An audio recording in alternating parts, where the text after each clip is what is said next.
Guest knows a thing or two about classified intelligence, being trusted with some of the country's top secrets as CIA director and then Secretary of State. With me right now, the author of a brand new book, Mike Pompeo. His book is called Never Give an Inch and joins us. It is great. And Mr. Secretary, great to see you. Congratulations. Titanic piece of work. First off, what you glean from what we've been through over the last 3 weeks, these at least 25 to 30 documents, which could be 40 pages. Yeah, this absolutely. says one. How did this happen in your mind? Can you see how it happened?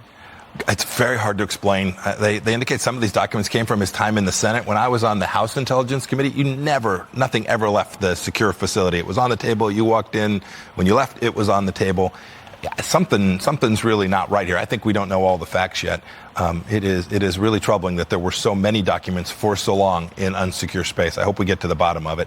All right, so you put together your book, and you talk about, that's it, this is going to be my last term in Congress. It's 2016. You just came off the Benghazi hearings, very stressful.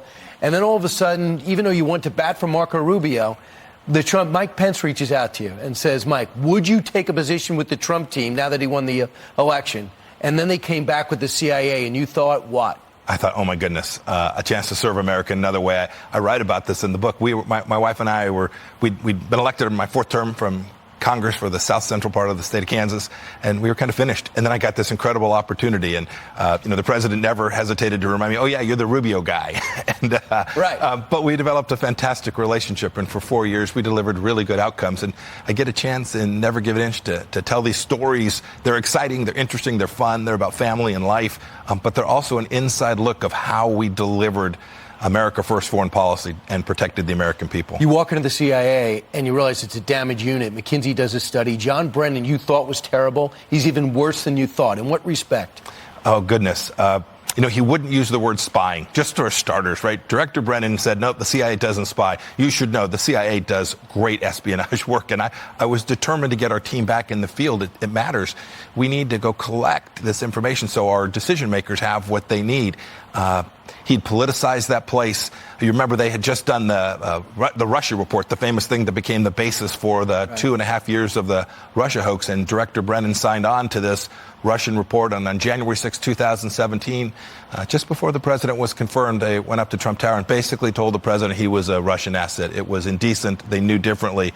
And the book talks about this and how it impacted our ability to deliver. I mean, I read Kellyanne Conway's book. You read the book by now Nikki Haley's book comes out. Mike Pence's book comes out. Jared Kushner's book comes out. You have an interesting take. You got along with John Kelly. You always got along with the general. But one thing the president did make a mistake on. He should have gotten out of the Iranian deal day one. Waiting long hurt, but your aggressive push on Iran, you think helped. Absolutely. It kept Americans more safe. Our partner in the Middle East, the Israelis, were safer as a result of this. You remember, President Trump campaigns on getting out of the deal, and then there's resistance inside the State Department, inside the Defense Department, from America's most senior leader, Secretary Tillerson, my predecessor, didn't want to get out of the deal. And so we don't get out until I've been the Secretary of State for 2 weeks. He wanted to make you Secretary of State and Secretary of Defense.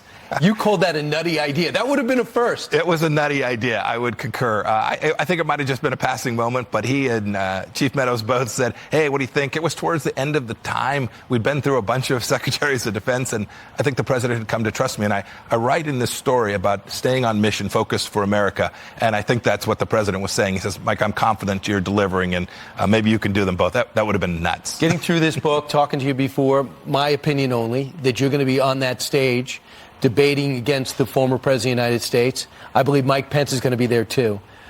Would you be reluctant to debate your former boss about the future of the country and how you're a better option than him as president? Never Give an Inch talks about this. This is about explaining to the American people the rationale for someone to be president of the United States. It'll be a great debate. It'll be an exciting set of conversations that the Republicans will have. I hope the American people will listen to everybody who steps forward and makes the case, and then make their informed judgment. Then we'll see what happens. The one thing about you will not be intimidated. Never Give an Inch. We'll talk about it on radio in about a half hour. Thanks. It's just the beginning. It's a great book. Thanks so much for writing it. Yes, sir. And thanks for coming in today. Thank you. And tomorrow it officially is out. Out tomorrow. All right.